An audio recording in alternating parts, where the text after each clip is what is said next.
So, are you viewing yourself and others through present eyes or through future eyes? Hey friends, it's Pastor Mike from Fellowship Church. Always enjoy connecting with you midweek. Hope you're blessed by this, and I hope you're having a wonderful week with your family and friends. That thought for you again. Do you view yourself and others through present eyes or through future eyes? Let me give you a story from the Old Testament, probably a story you're familiar with. It's the story of Gideon. Now, it's a really short story. Gideon's kind of one of those spot characters in the Bible. We only get him for a couple of chapters in the book of Judges 6 through 8. And if you know anything about Gideon, you might be thinking, hey, wasn't that the guy who had the trumpet? That's right. Gideon was part of the brass section in his high school band. Gideon was very much a trumpet player. And if you know anything about the story of Gideon, yes, Gideon blows a trumpet, an army springs into action, and the nation of Israel wins. But that's not how the story begins. In fact, when the story of Gideon begins, and this is my favorite part of the story, Gideon is in a hole in the ground.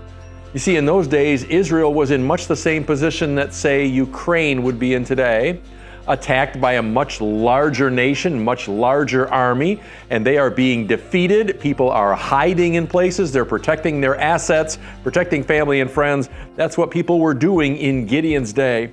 So when we first find Gideon, he's down in a hole in the ground. He's trying to thresh wheat in a hole in the ground so that the invading army won't see him and come and take all of his crop. That's Gideon. And when the angel of the Lord comes to him, the angel of the Lord speaks to him for the first time and says, hey, Gideon, you mighty warrior. Now, if I were sitting off to the side when I saw that little scene take place, I'd have said to the angel, who are you talking about? You mean that fraidy cat, wimpy guy down in the hole? Hey, Gideon, you pansy, get out of that hole, for crying out loud. That would have made more sense. He's hiding, for crying out loud. But that's not what the angel of the Lord said.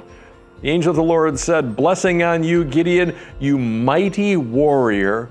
And after some additional things takes place, Gideon truly rises up, becomes this mighty warrior of God, leads the army, Israel wins. Here's why.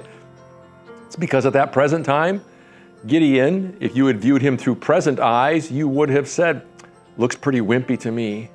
But God viewed him through future eyes, not based on what Gideon was at that moment, but based on what Gideon could become and based on what Gideon would become. Now let me ask you a question. Do you view yourself and others in the world through present eyes or through future eyes?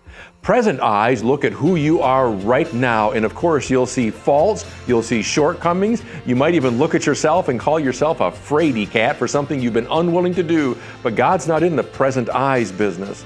God is in the future eyes business. He doesn't simply look at us for who we are right now or the things we could do. God looks at us for what we will become, what we could become, the more we turn our life over to Him.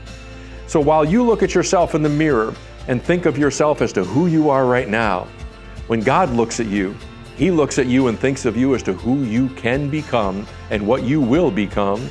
God is always thinking in terms of the future. When God invests Himself in our life, there's always a future out there for us, friends. And here's a thought as well.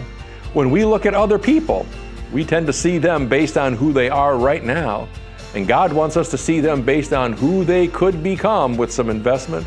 Friends, maybe that'll change the way you think of some others around you as well. Here's that thought for you again. Do you view yourself and others through present eyes or through future eyes? Just know that God is always in the future eyes business. He has hopes for you that are far beyond what you'd ever have for yourself. God is in the future eyes business. Friends, I hope you have a wonderful week. May the Lord bless you and your family. Enjoy this warm weather. Have a great week. Take care. God bless. Bye-bye.